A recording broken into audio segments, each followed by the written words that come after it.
UPPCS और यूपीआरओ के अंतर्गत इन्वायरमेंट एक बहुत ही महत्वपूर्ण पोर्शन है और यह पोर्शन बहुत ही इम्पोर्टेंट है और यह सबसे छोटा पोर्शन है। इससे लगातार हर रोज़ क्वेश्चनों की संख्या बढ़ती रह रही है, चाहे वह यूपीएससी का एग्ज़ाम हो, और वर्तमान में इससे 20-25 क्वेश्चन आ जाते हैं आराम से।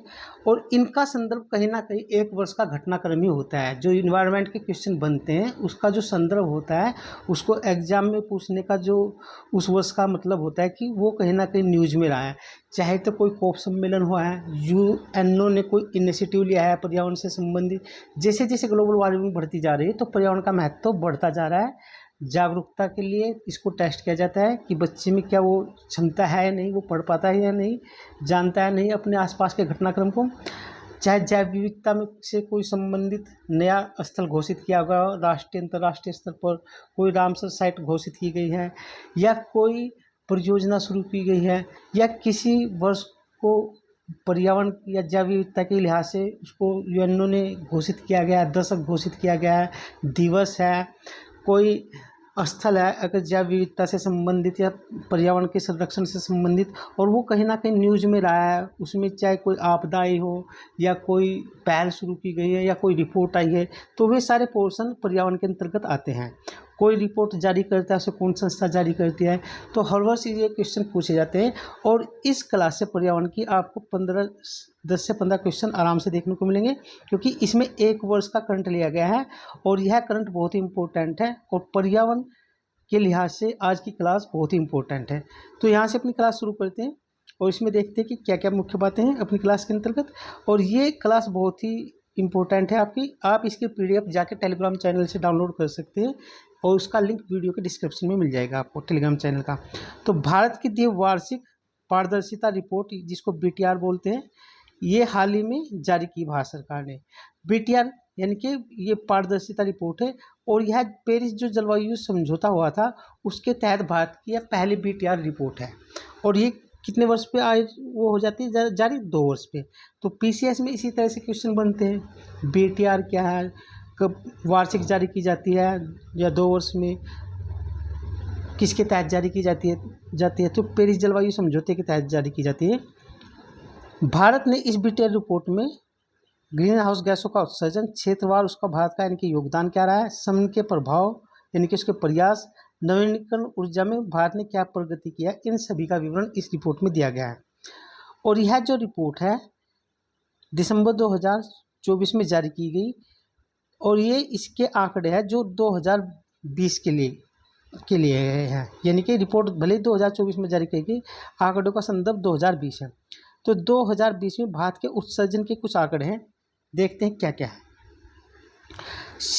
जो CO2 है उसके उत्सर्जन 80.53%, मीथेन का 13.32%, नाइट्रस ऑक्साइड का 5.13%। ये उत्सर्जन है भारत का, इस तरह से कि भारत इतना उत्सर्जन कर रहा है। क्षेत्रवार सबसे ज़्यादा उत्सर्जन किसका है, ऊर्जा का है 75%, फिर एग्रीकल्चर का है 13%, फिर उद्योग का 8% और अपशिष्ट का है 2%। यहाँ पर ध्यान रखने की बात है, देखो आप न्यूज़ में हमेशा सुनते रहते हैं कि उद्योग सबसे ज़्यादा प्रदूषित कर रहे हैं, उद्योग शहरी क्षेत्र में उद्योग होने की वजह से वहाँ पर प्रदूषण होता है। तो यहाँ पर देखो उसका उत्सर्जन कम है जबकि एग्रीकल्चर का उत्सर्जन ज़्यादा है। तो इस तरह के प्रश्न पीसीएस में पूछे जाएंगे और यह रिपोर्ट आपके लिए बहुत इंपॉर्टेंट है। भारत का प्रति व्यक्ति उत्सर्जन वैश्विक औसत के 1/3 से कम है, यानी कि जितना वैश्विक औसत है उसका 1/3 से भी भारत का उत्सर्जन कम है प्रति व्यक्ति। तो ये इम्पोर्टेंट है, ये इस तरह के ऑप्शन आपके बनेंगे पीसीएस की परीक्षा में। तो पेरिस समझौता क्या है उसको देखते हैं। पेरिस समझौता 2015 में पेरिस में आयोजित किया गया और यह सम्मेलन था COP21। इसमें 195 देशों ने हस्ताक्षर किए पेरिस एग्रीमेंट पे और यह एक बाध्यकारी समझौता था। पूछेगा कि कब हुआ था पेरिस एग्रीमेंट, 2015 में COP21 के तहत आयोजित किया गया था। इसमें 195 देशों ने हस्ताक्षर किए थे और यह बाध्यकारी था। इसका मुख्य उद्देश्य पेरिस समझौते का वैश्विक तापमान की वृद्धि को 2 डिग्री से नीचे करना था और आदर्श स्थिति यह थी कि इसको हमको 1.5 डिग्री तक ही ला के सीमित करना है, यानी कि जो वार्षिक तापमान बढ़ता है उसको उसकी दर को घटाना है, ये इसका मुख्य उद्देश्य था। तो ये कोप सम्मेलन हर वर्ष आयोजित होते हैं, और रियो सम्मेलन के तहत या जब जलवायु परिवर्तन के समझौते हुए तो उसमें इस तरह के कोप सम्मेलन लगातार आयोजित किए जाते हैं। तो उसी का क्रम में था पेरिस समझौता 2015 में। तो आगे चलते हैं, जलवायु जोखिम सूचकांक 2015, इसमें देखते हैं कि क्या क्या बातें हैं, मुख्य बातें, क्योंकि ये बहुत इंपॉर्टेंट है। जलवायु जोखिम सूचकांक 2025, इसमें देखते हैं, इसको जर्मन वॉच जारी करता है। 12 फरवरी 2025 को इसको जारी किया गया। तो भारत 1993 और 2022 के बीच चरम मौसम की घटनाओं में सबसे अधिक प्रभावित 10 देशों में था। यानी कि पूरे विश्व में जो चरम मौसमी घटनाएं हो रही है उसमें विश्व के 10 देश शामिल थे, जिसमें भारत भी एक था। यहाँ पर वैश्विक मौतों का 10% क्षति का 4.3% योगदान भारत का था। यानी कि जलवायु परिवर्तन से जो चरम मौसमी घटनाएं होती हैं तो उसमें 10% मौत भारत में हुई, और जो आर्थिक नुकसान हुआ वह है 4% है, 4.3% विश्व का। और जलवायु जोखिम सूचकांक 2025 में भारत का स्थान कौन सा है? 6ठा स्थान दिया गया है। तो इस रिपोर्ट के प्रमुख निष्कर्ष इस प्रकार है, विश्व भर में ये कोई इम्पोर्टेंट नहीं है, हाँ ये इम्पोर्टेंट है। सबसे ज़्यादा है तूफान 35%, ग्रीष्म लहरें 30%, बाढ़ 27%, ये जोखिम के मुख्य कारण हैं। एक ये इम्पोर्टेंट है हमारे लिए आंकड़ा, और भारत के संदर्भ में ये बात इम्पोर्टेंट है, तो आपको ये रटने चाहिए। और यही से क्वेश्चन आते हैं, क्योंकि आरओ का क्वेश्चन पेपर पूरा फैक्चुअल होता है और पीसीएस का भी इसी तरह से होता है। भारत का पहला वन्य जीव बायो बैंक कहाँ पर है? तो Padmaja Naidu Himalayan Zoological Park, Darjeeling, Paschim Bangal में भारत का पहला चिड़ियाघर आधारित वन्य जीव बायो बैंक और पशु संग्रहालय स्थापित किया गया है। कहाँ पर किया गया है? दार्जिलिंग में। तो ये इम्पोर्टेंट है हमारे लिए। इसे फ्रोजन जू के नाम से भी जाना जाता है, और इसमें जो -196 डिग्री सेंटीग्रेड टेम्परेचर पर जो इसका क्या किया जाता है? भंडारण किया जाता है। जो बैंक है उसमें भंडारण किया जाता है। जीवों के विभिन्न जो डीएनए होते हैं, उनकी कोशिकाएं होती है, उसको फ्रीज किया जाता है ताकि भविष्य में उन पर शोध किया जा सके, प्रजातियों का संरक्षण किया जा सके, उत्पन्न की जा सके, ठीक है नहीं, जैसे उत्तक संवर्धन क्रिया के द्वारा। इसमें संरक्षण होगा, अनुसंधान होगा, सहायक प्रजनन होगा, प्रजातियों का पुनरुद्धार होगा का समर्थन करता है, और इसमें लाल पांडा प्रजनन के लिए जाना जाता है। यानी ये जो दार्जिलिंग में है, श्रीमती पद्मा नायडू जी की स्मृति में जो बनाया गया था PNHJDP, इसमें लाल पांडा प्रजनन का संरक्षण किया जाता है, क्योंकि लाल पांडा किधर मिलता है? ज़्यादातर नॉर्थ ईस्ट के राज्यों में मिलता है, उधर खासकर अरुणाचल प्रदेश में। तो नेक्स्ट देखते हैं, प्रकृति 2025 क्या है, इसके बारे में जानते हैं। प्रकृति 2025 के बारे में देखते हैं कि क्या क्या है।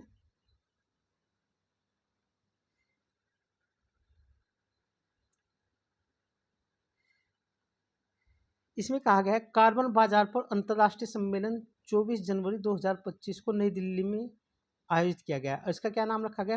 प्रकृति, यानी कि नेचर 2025। और इसका जो उद्घाटन किया केंद्रीय मंत्री मोहनलाल सिंह जी ने उद्घाटन किया। यूपीआरओ का जो एग्जाम हुआ था 22 दिसंबर 2024 को, उसमें सबसे ज़्यादा जो क्वेश्चन आए थे डेट से संबंधित आए थे, करंट के। कोई सम्मेलन हुआ है तो उसका डेट क्रम, कोई दिवस है तो उनका डेट क्रम, कोई राष्ट्रपति या प्रधानमंत्री भारत आया है तो उसका डेट क्रम। तो ये डेट इम्पोर्टेंट है, कब आयोजित किया गया था, किसने इसका उद्घाटन किया, ये इम्पोर्टेंट है, नई दिल्ली में। विद्युत मंत्रालय के ऊर्जा दक्षता ब्यूरो द्वारा इसका मुख्य रूप से क्या किया जाता, आयोजन में इसका विशेष योगदान था। तो इसके क्या उद्देश्य थे प्रकृति 2025 के? एक तो उद्देश्य था नवीनीकरण ऊर्जा को बढ़ाना, नवाचार को बढ़ाना, भारतीय कार्बन बाजार को वैश्विक रुझानों के अनुरूप बनाना, और कार्बन क्रेडिट तंत्र को मजबूत करना।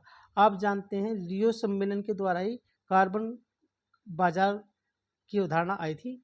रियो सम्मेलन कब हुआ था? 1992 में ब्राज़ील के रियो डी जेनेरियो शहर में, सिटी में हुआ था। तो भारत ऊर्जा सप्ताह 2025 को देखते हैं, इसकी क्या-क्या मुख्य बातें हैं।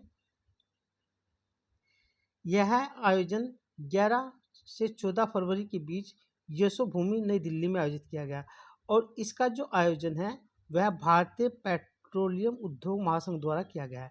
इसके जो फोकस क्षेत्र थे, हरित हाइड्रोजन था, जैव ईंधन थे, डिजिटलीकरण था, एलएनजी का विस्तार था, open acreage licensing programme round X का शुभारंभ किया गया। इसमें किसका शुभारंभ किया गया? ओपन एक्रेज लाइसेंसिंग प्रोग्राम का। भारत अमेरिकी एलएनजी सहयोग और वैश्विक ऊर्जा निवेश भी इसका एक मुख्य क्षेत्र था। किसका? भारत ऊर्जा सप्ताह का। तो इसके आगे क्या है मुख्य बातें, इसमें देखते हैं। भारत तीसरा बड़ा ऊर्जा उपभोक्ता है पूरे विश्व में और भारत का जो लक्ष्य है 2070 तक 500 गीगावाट नवीनीकरण ऊर्जा क्षमता स्थापित करना है और शुद्ध नेट जीरो की भी प्राप्ति करना है। और यह पंचामृत जो भारत की प्रतिज्ञा थी उसमें भी नेट जीरो की बात की गई थी। और नवीनीकरण ऊर्जा की जो वृद्धि दर है प्रतिवर्ष 35 से 40 गीगावाट प्रतिवर्ष बढ़ रही है, लेकिन 2070 तक हम इसको 500 गीगावाट तक ले जाना है। तो ये इसके मुख्य बातें थी, ये इम्पोर्टेंट है। XDG 2045 मंत्री स्तरीय गोलमेज सम्मेलन, ये कहाँ आयोजित किया गया? यह 11 फरवरी को पर्यावरण मंत्री भूपेंद्र यादव जी ने दुबई में इसको संबोधित किया। इस सम्मेलन को वर्ल्ड गवर्नमेंट समिट को संबोधित किया गया। इसका जो विषय था भविष्य की सरकारों को आकार देना, इसका विषय था। पहले तो आपसे प्रश्न पूछेगा कि इसे भारत के किस राजनेता ने संबोधित किया? तो पर्यावरण जो मंत्री कौन है? भूपेंद्र यादव जी ने। और यह कहाँ आयोजित किया गया था? दुबई में। और डेट यूपी के किसी भी एग्जाम में सबसे महत्वपूर्ण होता है 11 फरवरी को, और इसकी थीम भी बहुत महत्वपूर्ण है, भविष्य की सरकारों को आकार देना। तो ये इम्पोर्टेंट है। नेक्स्ट देखते हैं। इसमें और कुछ भी बातें कही गई थी, जैसे क्या कहा गया है इसमें? विकसित भारत का जो संकल्पना है 2047 के लिए भारत के दृष्टिकोण और सतत विकास के प्रति जो भारत की प्रतिबद्धता है वह इसमें दोहराई गई है। और इसके जो मुख्य फोकस क्षेत्र थे वो स्वच्छ प्रौद्योगिकी, इलेक्ट्रॉनिक वाहन, जलवायु लचीला बुनियादी ढांचा और विकासशील देशों के लिए पर्याप्त जलवायु वित्त की आवश्यकता इसके मुख्य क्षेत्र थे। तो कभी कभी ऑप्शन में इस तरह के प्रश्न आ जाते हैं और खासकर हाल ही के वर्षों में प्रीलिम्स का भले ही एग्जाम हो उसमें मेंस के कंसेप्चुअली चीज़ दे जाती है, पूछ लेते हैं कि क्या इसमें से सही है या नहीं है। वो बच्चे की सामान्य जानकारी के लिए टेस्ट करता है। तो ये सारी बातें आपको पता होनी चाहिए। तो नेक्स्ट देखते हैं। अंतर्राष्ट्रीय बिग कैट अलायंस अब संधि आधारित गठबंधन। हाल ही में कैबिनेट ने IBCA को अंतर सरकारी संधि आधारित गठबंधन के रूप में मंजूरी दी, यानी कि भारत सरकार ने इसको मंजूरी दे दी। इसका मुख्यालय भारत में होगा। किसका? अंतर्राष्ट्रीय बिग कैट अलायंस का। जिस तरह से अंतर्राष्ट्रीय सौर गठबंधन का मुख्यालय भारत में है, ठीक उसी प्रकार इसका मुख्यालय भी भारत में होगा। और इसमें 5 देशों ने अनुसमर्थन किया इसका। एक भारत, निकारागुआ, अस्वातिनी, सोमालिया और लाइबेरिया। और यह 23 जनवरी 2025 से लागू हो गया। एक तो यह लागू हो गया, यह तिथि आपके लिए बहुत इंपॉर्टेंट है। किन देशों ने इसका समर्थन किया? वे 5 देश आपको पता होने चाहिए और इनकी कैपिटल भी पता होनी चाहिए। और इसका मुख्यालय कहाँ पर है? भारत में। यह एक्चुअली भारत की मुख्य रूप से एक पहल है। तो इसके IBCA के मुख्य उद्देश्य क्या है वो भी देखते हैं, और प्रश्न यहाँ से जरूर बनेगा इस बार। आवास संरक्षण, वैज्ञानिक अनुसंधान, सीमा पार सहयोग, सामुदायिक भागीदारी और ज्ञान का साझाकरण, ये इसके मुख्य उद्देश्य हैं IBCA के। आपको ये पता होना चाहिए क्योंकि PCS में अब क्वेश्चन UPSC की तरह पूछ रहा है, फैक्चुअल से आगे बढ़कर वो कॉन्सेप्चुअल चीज़ें देता है, तो ये भी आपको पता होना चाहिए। सहभागिता मिशन के अंतर्गत क्षेत्रीय आर्द्रभूमि कार्यशाला, ये देखते हैं। 1 फरवरी 2025 को उत्तर भारत की क्षेत्रीय कार्यशाला की अध्यक्षता मंत्री कीर्तिवर्धन सिंह ने की। इसका आयोजन विश्व आर्द्रभूमि दिवस 2 फरवरी से पहले अयोध्या में किया गया। ये पर्सन बहुत इंपॉर्टेंट है क्योंकि ये यूपी के एक शहर में आयोजित किया गया, तो आपको पता होना चाहिए यूपी के अयोध्या में आयोजित किया गया और यह 1 फरवरी को आयोजित किया गया, जबकि आज़ाद भूमि दिवस कब मनाया जाता है? 2 फरवरी को। इसमें 9 राज्यों को शामिल किया गया। ये 9 राज्य आपको पता होना चाहिए। कौन कौन से राज्य हैं वे, उनके नाम भी आपको पता होना चाहिए। हैदराबाद, कोलकाता, गंगटोक के बाद यह चौथी क्षेत्रीय कार्यशाला का हिस्सा था। यानी कि इससे पहले हैदराबाद में, कोलकाता में, गंगटोक में आयोजित की गई थी और ये अयोध्या में होने वाली कौन सी थी? चौथी, यानी कि फोर्थ। पार्वती अर्गा पक्षी अभ्यारण्य जो गोंडा जिले में उत्तर प्रदेश को रामसर के स्थल के रूप में चुना गया, तो ये एक नया स्थल जोड़ा गया है उत्तर प्रदेश का। पार्वती अर्गा पक्षी अभ्यारण्य को रामसर स्थल के रूप में शामिल किया गया। रामसर स्थल, रामसर ईरान का एक सिटी है जहाँ पर आर्द्र भूमि से संबंधित सबसे पहले ये संकल्पना दी गई थी और इसी के तहत हम नई आर्द्र भूमि को जारी करते हैं। और ये जो सम्मेलन होते हैं हर वर्ष कहीं ना कहीं पर होते हैं और इसी में रामसर भूमि यानी कि आर्द्र भूमि का संरक्षण किया जाता है।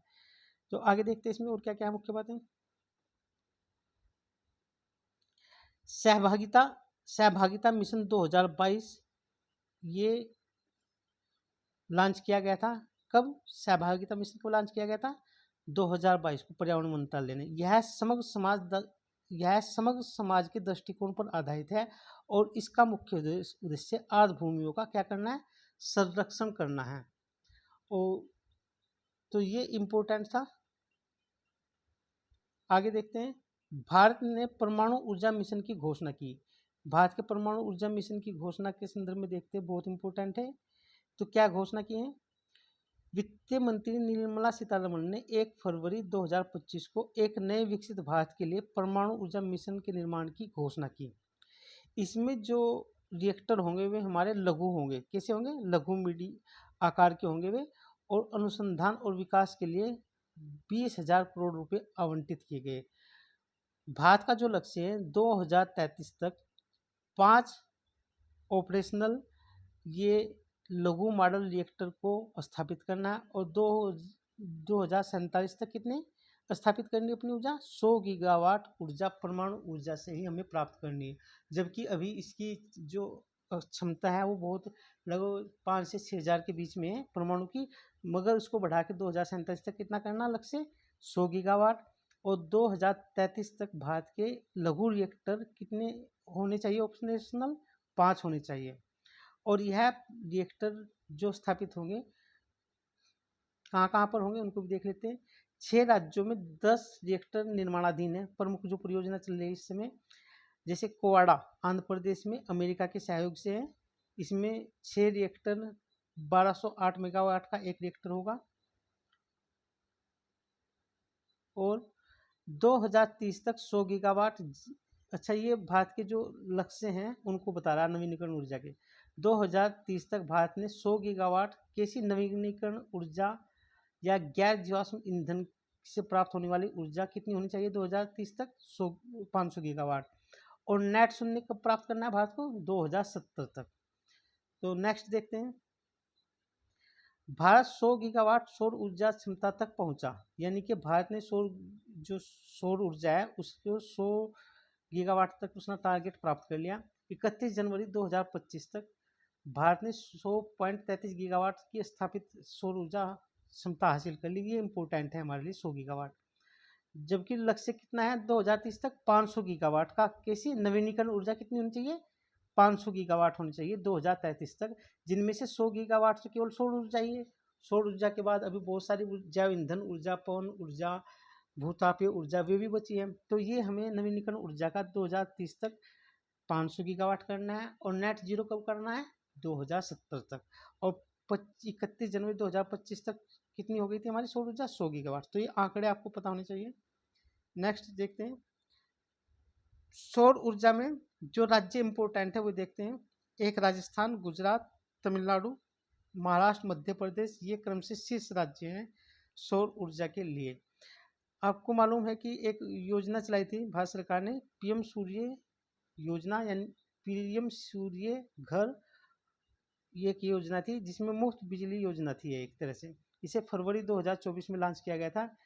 इसका लक्ष्य मार्च 2027 तक 1 करोड़ घरों को सोलर ऊर्जा के तहत लाना था। कितने घरों को? मार्च 2027 तक 1 करोड़ घरों को। हाँ, यहाँ पर देखते हैं, ये इम्पोर्टेंट है।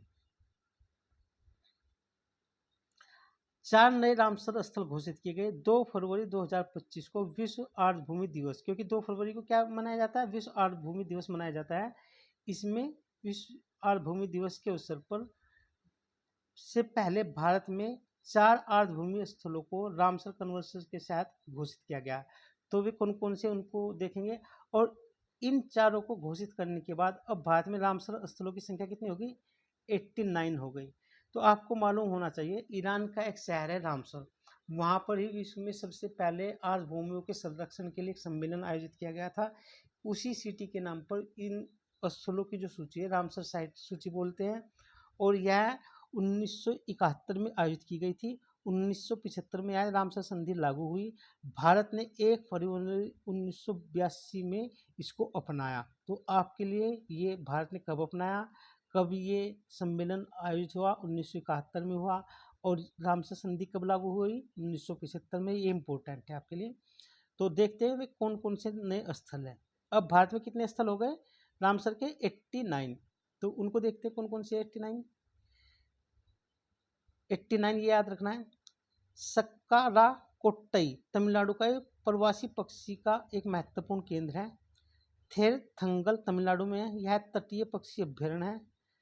खेची यो पालरी ये सिक्किम में है, एक पवित्र झील है।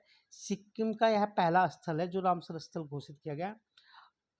उधवा झील झारखंड में है, और यह झारखंड राज्य की भी पहली झील है।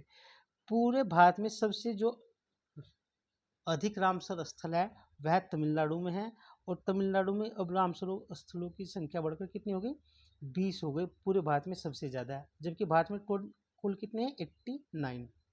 तो नेक्स्ट देखते हैं, रामसर स्थलों की सबसे ज़्यादा संख्या कहाँ पर? तमिलनाडु में बता दिया। उसके बाद उत्तर प्रदेश में, उत्तर प्रदेश के 10 है, और यहाँ पर कितने हैं तमिलनाडु के? 20।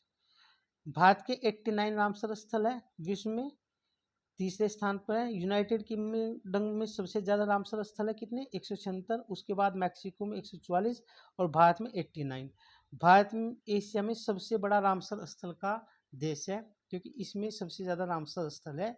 अगर महाद्वीपों के अनुसार सबसे ज़्यादा रामसर स्थल किस महाद्वीप में है, ऐसे भी पूछा जा सकता है, यूरोप में, क्योंकि यूनाइटेड किंगडम किसका है? यूरोप का। दूसरे नंबर पर मैक्सिको, मैक्सिको कहाँ है? उत्तर अमेरिका में। और तीसरे नंबर पर एशिया, एशिया में सबसे ज़्यादा किसमें? भारत में। तो ऐसे भी क्वेश्चन घुमा के पूछ सकता है। ठीक इससे पहले जो अभी ये घोषित किए गए थे, इससे पहले भी 14 फरवरी 2024 को भारत में 3 नई आर्द्रभूमियों को रामसर साइट के रूप में घोषित किया गया था। तो उस समय 85 हो गई थी, लेकिन अब जब 4 और बढ़ गई तो कितनी हो गई? 89। तो नेक्स्ट देखते हैं, जब ये 3 घोषित की गई थी 2024 में, तो कौन कौन सी थी वे? नंजरायण पक्षी अभ्यारण्य, ये 16 जनवरी 2024 को यह तमिलनाडु में है। काजूवेली पक्षी अभ्यारण्य 16 जनवरी 2024 को तमिलनाडु में है। तवा जलाशय 8 जनवरी 2024 को, या मध्य प्रदेश में।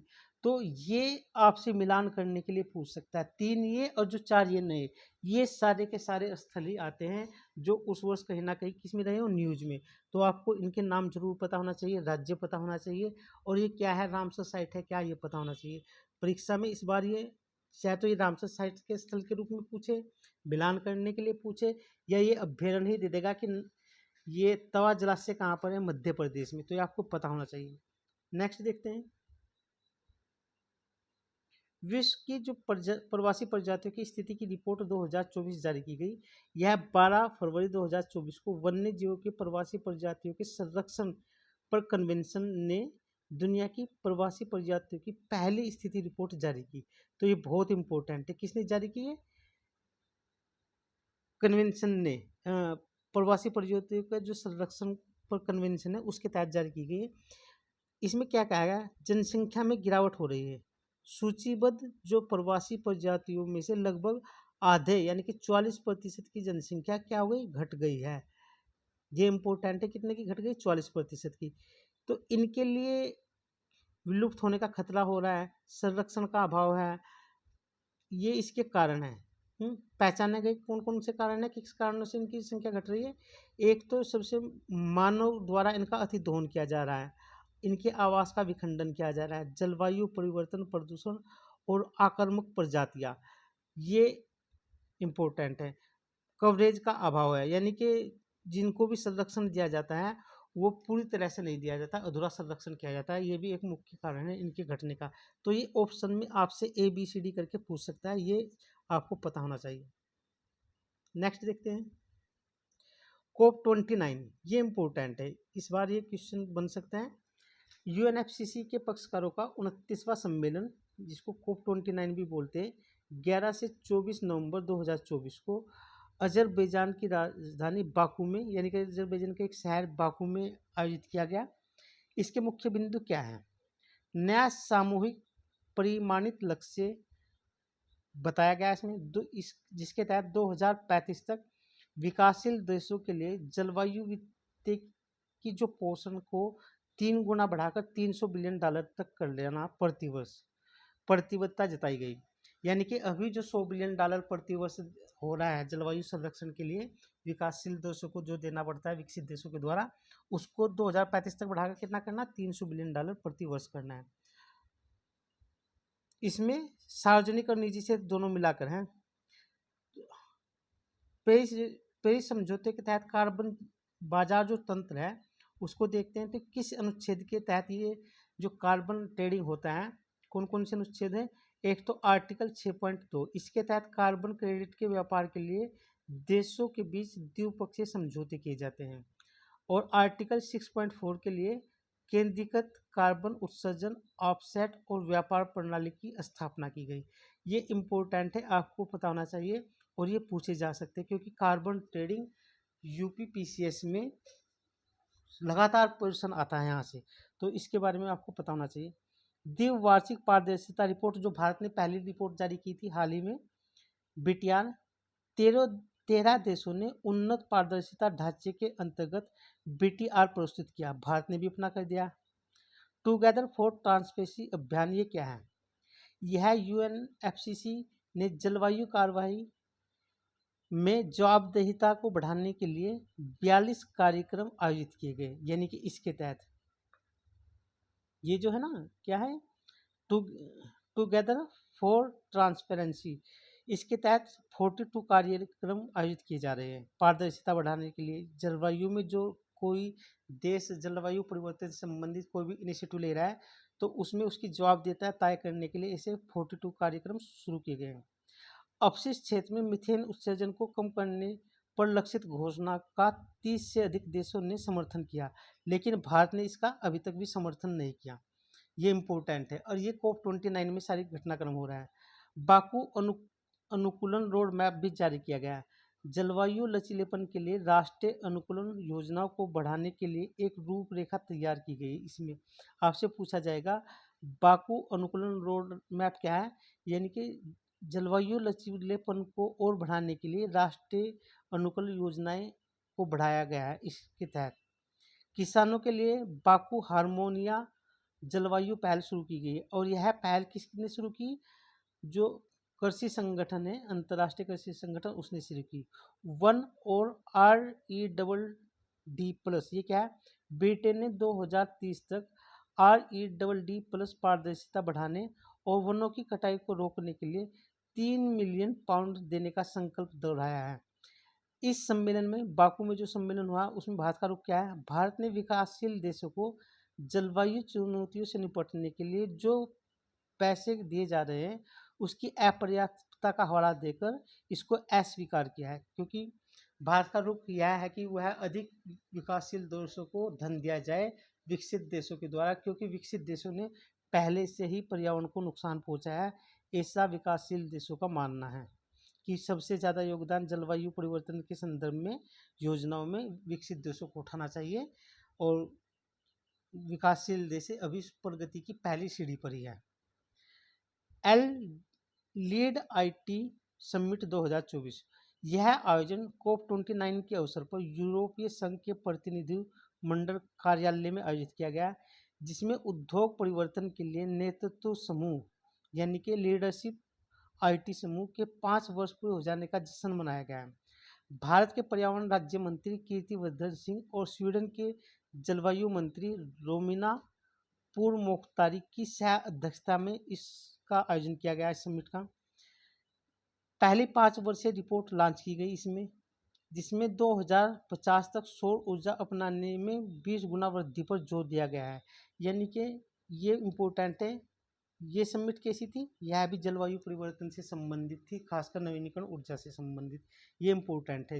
इसमें पूछा जा सकता है किस किस की अध्यक्षता में आयोजित की गई। पर्यावरण जहाज सूचकांक पर मार्मुगो बंदरगाह। अक्टूबर 2024 में गोवा का मार्मुगावा पोर्ट अथॉरिटी अपने हरित क्षेत्र श्रेय कार्यक्रम के लिए पर्यावरण जहाज सूचकांक पोर्टल पर सूचीबद्ध होने वाला भारत का पहला पोर्ट बन गया है। ये इम्पोर्टेंट है, यहाँ से क्वेश्चन बनेगा।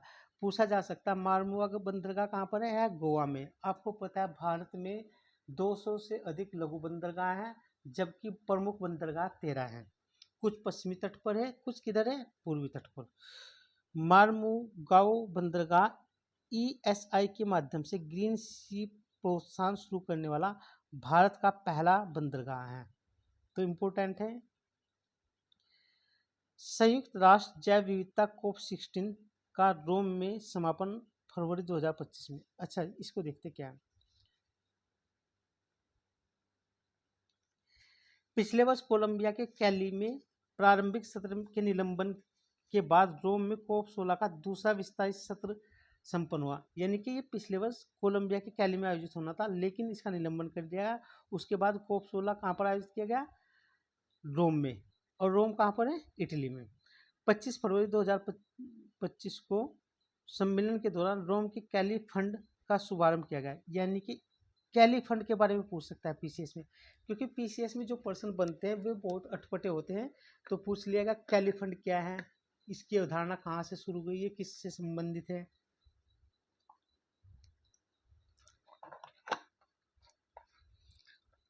तो इसमें क्या कहा गया इस फंड के बारे में? इस नए कोष को निजी क्षेत्र की कंपनियों के योगदान से प्राप्त होगा। जो भी इसमें फंड दिया जाएगा वो निजी क्षेत्र की कंपनियां देंगी, और पर्यावरण संरक्षण का इस फंड में यूज किया जाएगा। कैली फंड का 50% हिस्सा स्वदेशी लोगों और स्थानीय समुदाय की जरूरतों के लिए आवंटित किया जाएगा। पर यानी कि जहाँ से भी कोई भी परियोजना लागू होगी उसमें 50% हिस्सा स्थानीय लोगों के लिए खर्च किया जाएगा और बाकी हिस्सा पर्यावरण संरक्षण के लिए। तो कैली फंड बहुत इंपॉर्टेंट है। यह धन Kunming Montreal global biodiversity framework के लिए क्रियान्वित किया जाएगा। तो मॉन्ट्रियल प्रोटोकॉल किससे संबंधित है? जैव विविधता से संबंधित है। तो उसी के फ्रेमवर्क को क्रियान्वित करेगा कैली फंड। तो ये आपको पता होना चाहिए, बहुत इंपॉर्टेंट है। बेराइट्स, फेल्सपार, अभ्रक और क्वार्ट्ज को प्रमुख खनिजों के रूप में पुनर्वर्गीकृत किया गया है। हाल ही में भारत सरकार के खान मंत्रालय ने बेराइट्स को, फेल्सपार को, अभ्रक को, क्वार्ट्ज को प्रमुख खनिजों के रूप में पुनर्वर्गीकृत करने की घोषणा की गई है। क्यों किया गया ऐसा? क्योंकि अंतर्राष्ट्रीय स्तर पर इन खनिजों की जो डिमांड है लगातार बढ़ती जा रही है। क्योंकि जैसे हम ये डिवाइस, मोबाइल है, टैबलेट है, चिप है, इनमें इनका यूज होता है इन खनिजों का। इन खनिजों के खनन को खान और खनिज और विनियमन अधिनियम 1957 की धारा 8A के तहत विनियमित किया गया है। ये एक अंतर मंत्रालय समिति गठित की गई थी खान और खनिज पर, उसी की सिफारिश पर यह फैसला लिया गया है। तो इसमें ध्यान रखना है कौन कौन से हैं। 4 है। एक बेराइट्स, फेल्सपार, अभ्रक, क्वार्ट्ज। एक तो इनके सीधे सीधे नाम पूछ सकता है, इनका भारत में भंडारण और इनका भारत में उत्पादन भी पूछ सकता है। क्वेश्चन कहीं से भी घुमा के पूछ सकता है। जो ये समिति गठित की गई थी इसकी अध्यक्षता की थी विजय कुमार सारस्वत ने। 29 जनवरी 2025 को राष्ट्रीय महत्वपूर्ण खनिज मिशन को मंजूरी दी। भारत सरकार ने 29 जनवरी 2025 को एक राष्ट्रीय महत्वपूर्ण खनिज मिशन को मंजूरी दी, और यह मिशन 7 वर्षों के लिए है, और इसके लिए 7 वर्षों में 34,300 करोड़ रुपए आवंटित किए गए। तो एक तो 29 तारीख ये ध्यान रखनी है, कितने करोड़ रुपए ये ध्यान रखने हैं, और 7 वर्षों के लिए। और ये खनिज कैसे हैं, महत्वपूर्ण है, इम्पोर्टेंट है। तो नेक्स्ट देखते हैं IEA इलेक्ट्रिसिटी 2025 रिपोर्ट, इसके बारे में देखते हैं। फरवरी 2025 में अंतर्राष्ट्रीय ऊर्जा एजेंसी ने अपनी विद्युत रिपोर्ट 2025 को जारी किया गया। इसमें विभिन्न बातें कही गई। क्या 2024 में ऊर्जा की मांग 4.3% बढ़ेगी और 2027 में यह बढ़कर कितनी होगी, 4% वार्षिक हो जाएगी। चीन प्रमुख देश बना हुआ है। 2024 में वैश्विक बिजली मांग वृद्धि में आधे से अधिक हिस्सेदारी किसकी है, चीन की। तो ये इम्पोर्टेंट बातें हैं। नेक्स्ट देखते हैं और कोई चीज़ में इम्पोर्टेंट है। भारत के संदर्भ में इस रिपोर्ट में कुछ बातें कही गई हैं, तो ये इम्पोर्टेंट है। भारत के संदर्भ में 2024 में बिजली की मांग में 5.8% वृद्धि बढ़ेगी और यह 2025 से 27 तक कितने बढ़ जाएगी, 6.3%। 2032 तक ताप विद्युत क्षमता 263 मेगावाट तक पहुंच जाएगी और 2024 में कोयले का जो उत्पादन है 74% हो गया है। नवीनीकरण ऊर्जा 2024 में 21% से बढ़कर 2027 में 27% हो जाएगी, जिसमें सौर ऊर्जा सबसे अधिक योगदान होगा। आपको पता है 2030 तक कितनी स्थापित करनी भारत को सौर ऊर्जा, 500 नवीनीकरण ऊर्जा 500 गीगावाट, जिसमें वर्तमान में ही 100 गीगावाट सौर ऊर्जा है, जबकि नेट जीरो हमें कब प्राप्त करना है, 2070 में। 2024 में परमाणु ऊर्जा 13% बढ़ेगी और 2032 तक यह बढ़कर कितनी हो जाएगी, 22 गीगावाट तक। और हमको 2047 तक इसको कितना ले जाना है, 100 गीगावाट तक। ये लक्ष्य आपको पता होना चाहिए क्योंकि लक्ष्यों से भी प्रश्न पूछता है। यह रिपोर्ट इम्पोर्टेंट है, बहुत इम्पोर्टेंट है, यहाँ से क्वेश्चन बनेगा। भारत वन स्थिति रिपोर्ट 2023 प्रत्येक 2 वर्ष में यह रिपोर्ट आयोजित की जाती है। 21 दिसंबर 2024 को केंद्रीय मंत्री भूपेंद्र यादव, ये पर्यावरण मंत्री हैं, इन्होंने उत्तराखंड के देहरादून में यह रिपोर्ट जारी की। और यह रिपोर्ट वन अनुसंधान संस्थान कहाँ पर है, देहरादून में, ये भी पूछ सकता है। और यह इसी की ये रिपोर्ट है वन अनुसंधान संस्थान की, और यह 18वां संस्करण था इस रिपोर्ट का। इसमें मुख्य बातें क्या कही गई, इसमें कहा गया है भारत में 2023 में भारत का कुल वन और वृक्ष का जो आवरण है वो 8,87,357 वर्ग किलोमीटर हो गया है। एक तो यह आंकड़ा हमारे लिए बहुत इंपॉर्टेंट है, जो भारत के भौगोलिक क्षेत्र का 25% हो गया है। बहुत इंपॉर्टेंट है, कितना हो गया, 25%। ये दोनों ही आंकड़े आएंगे पीसीएस में भी और आरओ में, इसलिए बहुत इंपॉर्टेंट है। यह 2021 में 1445 वर्ग किलोमीटर की इसमें वृद्धि हुई है, यानी कि ये जो आंकड़ा है 2021 में इतना बढ़ा है, 2021 से 1445 वर्ग किलोमीटर बढ़ा है यह आंकड़ा। तो बहुत इंपॉर्टेंट है और यहाँ से क्वेश्चन डेफिनेटली आएगा इस बार पीसीएस में और आरओ में भी। तो ये कुछ इंपॉर्टेंट बातें हैं। भारत का वन और वृक्षावरण देखते हैं, क्षेत्रफल वर्ग किलोमीटर में और भौगोलिक क्षेत्र का प्रतिशत। भारत का जो वन आवरण है वह भौगोलिक क्षेत्र का 21.76% है और वृक्ष आवरण कितना है, 3.41% है और कुल वन और वृक्ष आवरण 25.17% है। ये आंकड़े बहुत इंपॉर्टेंट हैं हमारे लिए। झाड़ियाँ 1.33% और गैर वन है 73.50%। तो ये आंकड़े आप ये पीडीएफ जाके टेलीग्राम चैनल से डाउनलोड करके पढ़ सकते हैं, बहुत इंपॉर्टेंट है। राज्यवार देखते हैं, क्षेत्रफल के हिसाब से शेष राज्य है मध्य प्रदेश, उसके बाद अरुणाचल प्रदेश और उसके बाद है छत्तीसगढ़। लेकिन प्रतिशत, ये तो क्षेत्रफल के अनुसार, लेकिन प्रतिशत के अनुसार शीर्ष लक्षद्वीप है पूरे भारत में और राज्यों में मिजोरम है दूसरे स्थान पर और राज्यों में मिजोरम प्रथम स्थान पर है। अंडमान निकोबार द्वीप समूह तीसरे स्थान पर है। 19 राज्यों और केंद्र शासित प्रदेशों में अब 33% से अधिक वन क्षेत्र हो गया, उनके कुल क्षेत्रफल का, यानी कि 33% से अधिक वन क्षेत्र हो गया है, जबकि पूरे भारत में कितना औसत 25%। 8 राज्यों और केंद्र शासित प्रदेश ऐसे हैं जिनमें 75% से भी अधिक वन है, उनका जो कुल क्षेत्र है उसके 75% से अधिक भागों पर वन है। 8 राज्य और केंद्र शासित कौन से हैं वे, जिनके कुल क्षेत्रफल के 75% से भी अधिक वन है वे हैं मिजोरम, लक्षद्वीप, अंडमान निकोबार द्वीप समूह, अरुणाचल प्रदेश, नागालैंड, मेघालय, त्रिपुरा, मणिपुर। इसमें ऑप्शन में दे देगा असम, असम गलत है। तो आपको ये 8 याद पता होना चाहिए, ये बहुत इंपॉर्टेंट है, यहाँ से क्वेश्चन डेफिनेटली बनेगा इस बार। तो नेक्स्ट देखते हैं।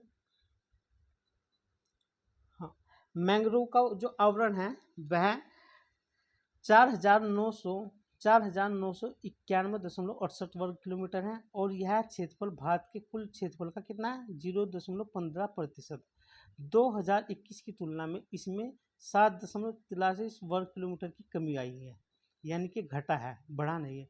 और सबसे ज़्यादा जो कमी दिखी गई गुजरात में दिखी गई 36 वर्ग किलोमीटर की कमी, जबकि आंध्र प्रदेश महाराष्ट्र में 13 और 12 वर्ग किलोमीटर की वृद्धि देखी गई, यानी कि गुजरात में घटा है सबसे अधिक, जबकि आंध्र प्रदेश में और महाराष्ट्र में मैंग्रोवन बढ़े हैं। मैंग्रोवन क्या होता है?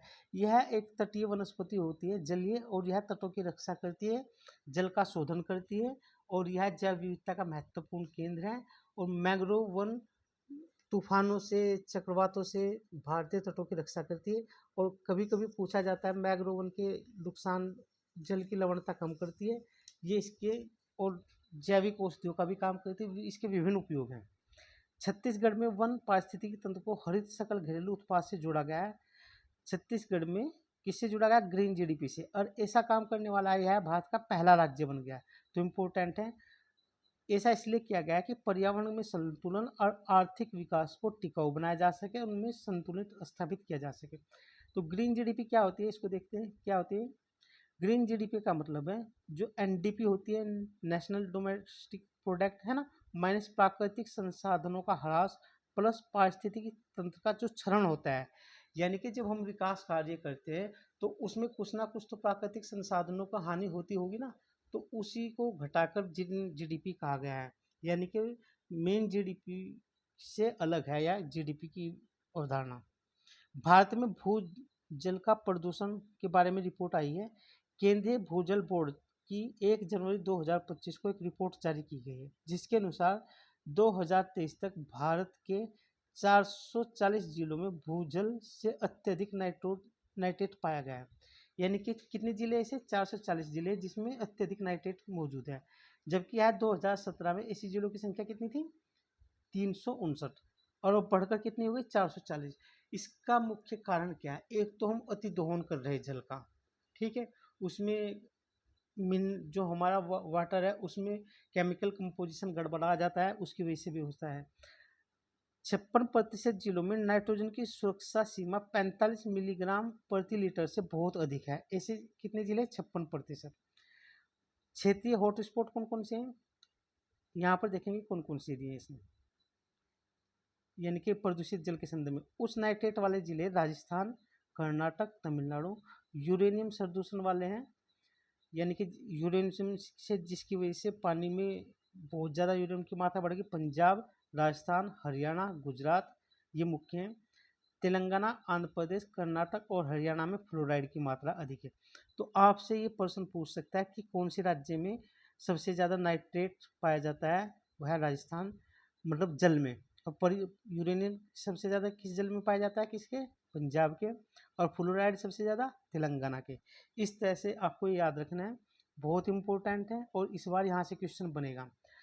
जो संदूषण के स्रोत है, मुख्य स्रोत है एग्रीकल्चर, औद्योगिकों और घरेलू अपशिष्ट, पर्यावरण कारण जैसे वनों की कटाई, अफवाह, वायु जनित प्रदूषक। तो इनको ए बी सी कर में पूछ सकता है कि बताओ, ऑप्शन में ए दे दिया कृषि, क्या यह प्रदूषण करता है? वाटर को करता है प्रदूषित, कृषि भी। तो इस तरह से पूछ सकता है। ठोस अपशिष्ट प्रबंधन नियम 2024, इसके बारे में देखते हैं। पर्यावरण एवं वन और जलवायु परिवर्तन मंत्रालय ने 9 दिसंबर 2024 को ठोस अपशिष्ट प्रबंधन नियम 2024 का मसौदा जारी किया गया है और यह 2016 में जो नियम थे उसको प्रतिस्थापित करेगा। तो इसके प्रमुख प्रावधान क्या क्या है वो देखते हैं। जैव निम्नीकरण और गैर जैव निम्नीकरण अपशिष्टों में अनिवार्य पृथक्करण करना, यानी कि अलग अलग करना है, कौन बायोडिग्रेडेबल है कौन नहीं है। सफाई कर्मचारी पृथक न किए गए कचरे को लेने से मना कर सकते हैं और ऐसा न करने पर जुर्माना लगाया जाएगा। प्रदूषक भुगतान सिद्धांत लागू किया गया है। 5000 वर्ग मीटर की इकाइयों को कचरे को अलग करना होगा। जैव निम्नीकरण कचरे से खाद बनानी होगी। और क्या है, बाजार आधारित अपशिष्ट प्रबंधन पर जोर दिया गया है।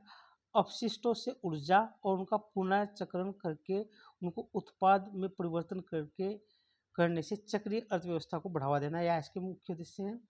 और पंजीकरण और रिटर्न के लिए केंद्रीकृत पोर्टल को भी लॉन्च किया जाएगा, उसका प्रबंधन किया जाएगा। ये इसकी मुख्य बातें थी। ग्लोबल वाटर मॉनिटर रिपोर्ट 2024, इसको देखते हैं। 2024 में 2024 ग्लोबल वाटर मॉनिटर रिपोर्ट नामक एक रिपोर्ट 2 जनवरी 2025 को ऑस्ट्रेलिया राष्ट्रीय विश्वविद्यालय के शोधकर्ताओं के एक अंतर्राष्ट्रीय टीम द्वारा जारी की गई। एक तो इम्पोर्टेंट है, किसने जारी किया, कब जारी किया, 2 जनवरी को। 2024 अब तक का सबसे गर्म वर्ष होगा। जल चक्र गंभीर रूप से बाधित होगा, तो ये इम्पोर्टेंट है। अब तक का सबसे ज़्यादा गर्म वर्ष कौन सा है? हर वर्ष ही बढ़ते जा रहे हैं, 2000 उससे भी ज़्यादा गर्म होगा, है ना। भूमि का तापमान 1.2 डिग्री सेंटीग्रेड बढ़ा है। औद्योगिक युग से 2.2 डिग्री सेंटीग्रेड बढ़ा है। ये जब से औद्योगिक क्रांति हुई है उस टाइम से लेके अब तक इतना टेम्परेचर बढ़ चुका है। तो ये इस रिपोर्ट की इम्पोर्टेंट बातें हैं और यही आंकड़े पीसीएस में पूछे जाते हैं और आरओ में भी इसी तरह के आंकड़े पूछे जाते हैं। 2024 में जल संबंधी आपदाओं के कारण 8700 से अधिक लोगों की मौत हुई, 40 मिलियन लोग विस्थापित हुए और 550 बिलियन डॉलर से अधिक का नुकसान हुआ। ये इम्पोर्टेंट बातें हैं। वार्षिक भूजल गुणवत्ता रिपोर्ट 2024, इसमें क्या कहा गया है? केंद्रीय जल शक्ति मंत्री CR पाटिल ने 31 दिसंबर 2024 को 2024 के लिए देश की वार्षिक भूजल गुणवत्ता रिपोर्ट जारी की गई है और इसमें कितने स्थलों का आकलन किया गया था? 15,259 स्थलों का आकलन किया गया था। एक तो ये हमारे लिए आंकड़ा इंपॉर्टेंट है। नेक्स्ट देखते हैं इसमें क्या क्या कहा गया। क्षेत्रीय परिवर्तनशीलता, अरुणाचल प्रदेश, मिजोरम आदि में 100% जल के नमूने BSI मानकों के अनुरूप पाए गए हैं, जबकि राजस्थान, हरियाणा, आंध्र प्रदेश में व्यापक प्रदूषण देखने को मिला है। सिंचाई की उपयुक्तता, अरुणाचल प्रदेश, असम, त्रिपुरा और अन्य राज्यों में सिंचाई के उत्कृष्ट श्रेणी का जल है, यानी कि सिंचाई के लिए अच्छा जल कहाँ पर है? अरुणाचल प्रदेश में, असम में, त्रिपुरा में, खासकर नॉर्थ ईस्ट के राज्यों में। और चिंताजनक कहाँ कहाँ है? चिंताजनक स्थिति है सिंचाई के लिए, नाइट्रेट की स्थिति है राजस्थान, तमिलनाडु, महाराष्ट्र में, फ्लोराइड हरियाणा में, कर्नाटक में, आर्सेनिक गंगा और ब्रह्मपुत्र जो नदी है उसका जो बाढ़ का मैदान है वहाँ पर, और यूरेनियम राजस्थान और पंजाब में। ये आपको पता होना चाहिए, यहाँ से प्रश्न बनेगा। तो नेक्स्ट क्वेश्चन देखते हैं। स्वच्छ वायु सर्वेक्षण पुरस्कार 2024, 7 सितंबर 2024 को नीले आसमान के लिए स्वच्छ वायु के अंतर्राष्ट्रीय दिवस के दौरान, यानी कि नीले आसमान का दिवस कब मनाया गया? 7 सितंबर को। पर्यावरण, वन और जलवायु परिवर्तन मंत्रालय ने राष्ट्रीय स्वच्छ वायु कार्यक्रम के तहत स्वच्छ वायु सर्वेक्षण पुरस्कारों की घोषणा की। कौन कौन से पुरस्कार दिए गए, किस किस को दिए गए, उसको देखते हैं। यहाँ से क्वेश्चन आएगा क्योंकि इसमें से उत्तर प्रदेश के भी सिटी है, तो यहाँ से एक क्वेश्चन बनेगा जरूर। श्रेणी 1 के लिए, श्रेणी 1 है ऐसी सिटी जिनकी जनसंख्या 10 लाख से क्या है? अधिक है। उसमें सूरत शहर का प्रथम स्थान है, जबलपुर मध्य प्रदेश का दूसरा स्थान है और उत्तर प्रदेश आगरा का तीसरा स्थान है। श्रेणी 2 में ऐसी सिटी है जिनकी जनसंख्या 3 से 10 लाख के मध्य है, तो उसमें उत्तर प्रदेश का फिरोजाबाद इम्पोर्टेंट है, अमरावती महाराष्ट्र का, झांसी उत्तर प्रदेश का तीसरे स्थान पर है। और श्रेणी 3 में ऐसी सिटी है जिनकी जनसंख्या 3 लाख से कम है, उसमें उत्तर प्रदेश का रायबरेली प्रथम स्थान है, नलगोंडा तेलंगाना का है। तो ये इम्पोर्टेंट है। आगरा पहली श्रेणी में, फिरोजाबाद दूसरी श्रेणी में, झांसी दूसरी श्रेणी में और रायबरेली तीसरी श्रेणी में। ये इम्पोर्टेंट है, यहाँ से एक क्वेश्चन जरूर आएगा इस बार। नेक्स्ट देखते हैं। नालागढ़ हिमाचल प्रदेश, ये तीसरा स्थान है। राष्ट्रीय स्वच्छ वायु कार्यक्रम का लक्ष्य 2025-26 तक PM10 स्तर के 40% की कमी करना है। तो UNCCD COP16 रियाद सऊदी अरब में आयोजित किया गया, इसको देखते हैं क्या है। दिसंबर 2025 में मरुस्थलीकरण को रोकने के लिए और उससे निपटने के लिए संयुक्त राष्ट्र सम्मेलन यूएनसीसीडी के पक्षकारों का 16वां सम्मेलन यानी कि COP 16 सऊदी अरब के रियाद में संपन्न हुआ। मध्य पूर्व और उत्तरी अफ्रीका जिसको बोलते हैं मीना मीना में यह सम्मेलन पहली बार आयोजित किया गया। तो इस सम्मेलन की मुख्य बातें क्या हैं? क्या बातें? वैश्विक सूखा रूपरेखा COP 17 जो होगा मंगोलिया 2026 में, उसमें इसको अंतिम रूप दिया जाएगा। इस रूपरेखा को 80 देशों के लिए रियाद सूखा सहनशीलता साझेदारी के अंतर्गत $12.15 बिलियन की धनराशि का एक संकल्प लिया गया है। तो ये पता होना चाहिए कितने, $12 बिलियन की 80 देश इसमें शामिल थे। और COP 70 जो मरुस्थलीकरण से संबंधित है वो मंगोलिया में 2026 में आयोजित होगा। तो नेक्स्ट ग्रीन, हाँ, ग्रेट ग्रीन वॉल ये देखते हैं। ये प्रश्न आएंगे, इस तरह के प्रश्न पूछे जाते हैं क्योंकि इस तरह के प्रश्न हर वर्ष क्वेश्चन आते हैं परीक्षाओं में, ताकि ये देखा जा सकता है कि भाई बच्चे को पता है नहीं। तो ग्रेट ग्रीन वॉल इटली में है, इसमें 11 million euro, Australia 3.6 million euro ने अफ्रीका के पुनर्निर्माण के लिए वचनबद्धता व्यक्त की गई। यानी कि एक ये वाल स्थापित की जाएगी, पेड़ों की एक श्रृंखला है उसके बारे में। अनुकूलित फसलों और मृदाओं के लिए विजन VACS के लिए लचीली खाद्य प्रणालियों के तहत $70 बिलियन का आवंटन किया गया है। तो ये इम्पोर्टेंट है। एक तो ग्रेट ग्रीन वॉल इम्पोर्टेंट है। COP 16 जैव विविधता पर कहाँ पर आयोजित किया गया? यह कोलंबिया में आयोजित किया गया। तो इसको देखते क्या बातें हैं। जैव विविधता पर कन्वेंशन के लिए पार्टियों का जो 16वां सम्मेलन है जिसको COP 16 बोलते हैं, 21 अक्टूबर से 1 नवंबर 2024 को कैली में आयोजित किया गया कोलंबिया में। और इसका उद्देश्य क्या है? वैश्विक जैव विविधता ढांचे को आगे बढ़ाना था और विशेष रूप से कुनमिंग मॉन्ट्रियल वैश्विक जैव विविधता ढांचे को क्रियान्वयन था। यह सम्मेलन 2022 में मॉन्ट्रियल समझौते का अनुसरण करता है, जिसमें कहा गया है कि 2030 तक 30% भूमि और जल की रक्षा करनी है इसके तहत। तो आगे देखते हैं इसमें क्या है। भूमि की रक्षा करने का वचन दिया गया है। इसको क्या कहा जाता है? 30/30 समझौता, यानी कि 2030 तक 30% भूमि और जल की रक्षा का वचन दिया गया है। इसी को 30/30 समझौता कहा जाता है। एक तो इम्पोर्टेंट है। तो इसमें देखते हैं और क्या बात कही गई है। जैव विविधता जो सम्मेलन है 16, उसके कुछ परिणाम है। इसमें एक तो कैलिफंड आनुवंशिक जो संसाधनों पर डिजिटल अनुक्रम जानकारी से लाभ का उचित बंटवारा किया जाएगा, सुनिश्चित करने के लिए यह फंड होगा, जिसमें स्वदेशी लोगों, स्थानीय समुदाय, महिलाओं और युवाओं पर ध्यान केंद्रित किया जाएगा। यानी कि इस फंड का 50% वहाँ की जो कमजोर तबका है उस पर खर्च किया जाएगा। अस्थायी सहायक निकाय के रूप में जैव विविधता संरक्षण में स्वदेशी समूह और स्थानीय समुदाय को शामिल किया जाएगा। संसाधन जुटाना इस सम्मेलन का मुख्य उद्देश्य भी है। वैश्विक जैव विविधता पहल के लिए 2030 तक प्रति वर्ष $200 बिलियन के सुरक्षित करने के लिए एक समझौता किया गया। कितने बिलियन डॉलर? प्रति वर्ष 200 के लिए। तो ये इम्पोर्टेंट बात थी COP 16 का, जो कोलंबिया के कैली में आयोजित किया गया।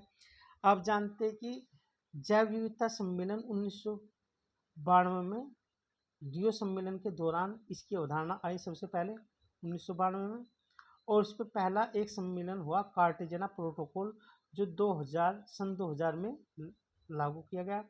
नगोया प्रोटोकॉल 2000 कब लागू किया? 10 में।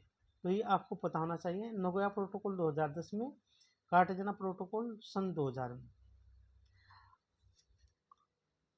हाँ, अच्छा, इसमें और बात भी कही गई जो इस बात का सम्मेलन हुआ था, आक्रामक विदेशी प्रजाति पर प्रबंधन करना, उसका जैव विविधता और स्वास्थ्य का वैश्विक कार्य योजना भी इसमें बनाई गई है कि किस तरह से जैव विविधता का संरक्षण किया जा सके और जो उस पर खतरा मंडरा रहा है विभिन्न रोगों का, उसको से भी निपटा जा सके। नेक्स्ट देखते हैं WMO का ग्रीन हाउस गैस बुलेटिन 2023। ये क्या है? 28 अक्टूबर 2024 को विश्व मौसम विज्ञान संगठन ने वर्ष 2023 के लिए अपना वार्षिक ग्रीन हाउस गैस बुलेटिन जारी किया गया, जिसमें क्या क्या कहा गया। इसमें जो कहा गया है वह यह कहा गया है,